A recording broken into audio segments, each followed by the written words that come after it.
இயேசுவில் எனது அன்பிற்குரியவர்களே, உங்களுக்கு என்னுடைய இதயம் கனிந்த வாழ்த்துக்கள். வணக்கம். யோவான் நற்செய்தி 14வது அதிகாரம் 27 31 முடிய. இயேசு தம் சீடரை நோக்கி கூறியது, அமைதியை உங்களுக்கு விட்டு செல்கிறேன், என் அமைதியையே உங்களுக்கு அளிக்கிறேன். நான் உங்களுக்கு தரும் அமைதி உலகம் தரும் அமைதி போன்றது அல்ல. நீங்கள் உள்ளம் கலங்க வேண்டாம், மருள வேண்டாம். அன்பானவர்களே, இயேசுவினுடைய கட்டளைகளை கடைபிடித்தால் நமக்கு என்ன கிடைக்கும் என்பதை இன்றைக்கு ஆண்டவர் சொல்லுகிறார். அமைதி, நிம்மதி, கலக்கம் இல்லாத வாழ்க்கை நமக்கு கிடைக்கும். உலகமே புரளும், மலை பெயர்ந்து கடல் நடுவே விழும், நமக்கு எந்த அச்சமும் இல்லை. காரணம், கடவுள் நம்மோடு இருக்கிறார். கடவுள் தருகின்ற அற்புத அமைதி, இந்த உலகம் தர முடியாத அமைதி, காசு பணத்தினால வாங்க முடியாத அமைதி கடவுள் நமக்கு கொடுக்கிறார்.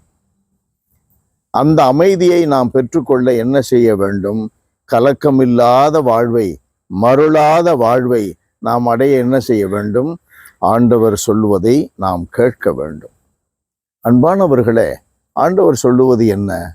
அயலானை அன்பு செய்யுங்கள், கடவுளை அனைத்திற்கு மேலாய் அன்பு செய்யுங்கள். அப்படின்னா வாழ்க்கையில எந்த மதிப்பீட்டை கடைபிடிக்க வேண்டும் என்று ஆண்டவர் நமக்கு விளக்குகிறார்.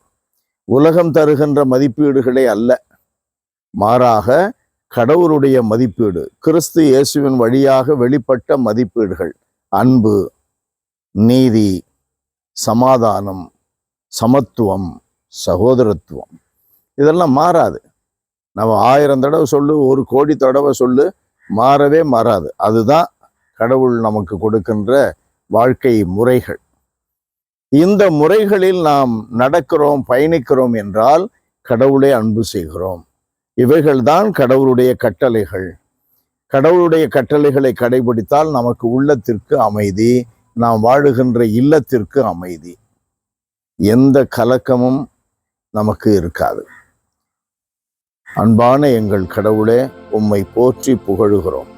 ஆண்டவரே, உம்மை தாழ்மையுடன் ஆராதிக்கிறோம், நன்றி செலுத்துகிறோம். தகப்பனே, எங்கள் அன்றாட வாழ்க்கையில் இந்த உலகம் தருகின்ற நியதிகளை தப்பி தவறி கடைபிடிக்கும் பொழுதெல்லாம் எங்களுடைய பலவீனங்களின் காரணமாக அவைகளில் நாம் விழும்பொழுதெல்லாம் ஆண்டவரே அமைதியை இழக்கிறோம், அச்சப்படுகின்ற ஒரு வாழ்க்கைக்குள்ளே நுழைகிறோம். இதை உணர்ந்து கொள்ளவும், உண்மையான அமைதியை நாங்கள் பெற்று வாழ, உம்முடைய விருப்பங்களை நிறைவேற்றுவதில், உம்முடைய மதிப்பீடுகளின்படி நடப்பதில் நாங்கள் நிலையாயிருக்கவும் அருளை தருவீராக. இயேசுவின் பெயரால் மன்றாடுகிறோம் தந்தையே. ஆமென், ஆமென்.